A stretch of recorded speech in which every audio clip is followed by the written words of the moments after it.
itu diselesaikan. Cobalah kalian berpikir. Begitu Erdogan. Hari ini kita menuntut keadilan akan kejelasan terkait kasus Vina itu perkembangannya seperti apa.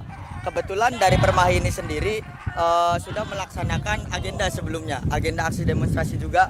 Dan pada waktu itu kita menuntut bahwasannya Kapolres Cirebon harus bisa menjelaskan terkait simpang siurnya kasus Vina dari 2016 sampai di tahun 2024. Tapi pada waktu itu Kapolres Cirebon tidak bisa menemui kami selaku masa demonstrasi yang ada di situ. Maka dari itu kami dari Permai Cirebon mengadakan aksi lanjutan yang diselenggarakan pada hari ini.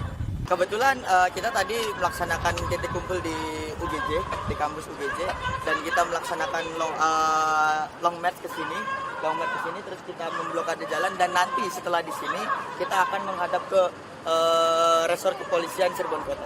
Harapannya kita mau bahwasanya kasus ini tidak saling melempar bola panas. Karena apa? Karena sejauh ini kita juga bukan hanya menuntut di kepolisian regional Cirebon, tapi kita juga menuntut di Kapolda Jawa Barat waktu itu. Waktu kita karena kita kan ini membawa aliansi juga, Bang. Membawa aliansi, yaitu aliansi Permai Jawa Barat. Dan pada waktu itu kita melaksanakan agenda juga di Polda, dan Kapolda di sana tidak bisa menemui kami. Dan di sini pun sama, Kapolres tidak bisa menemui kami.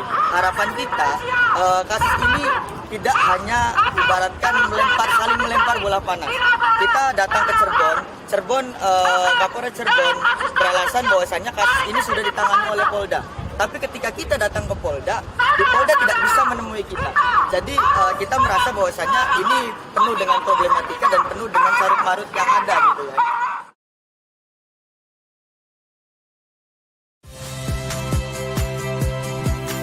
Saya Tifa Solesa.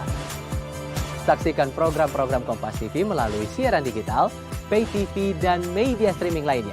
Kompas TV, independen, terpercaya.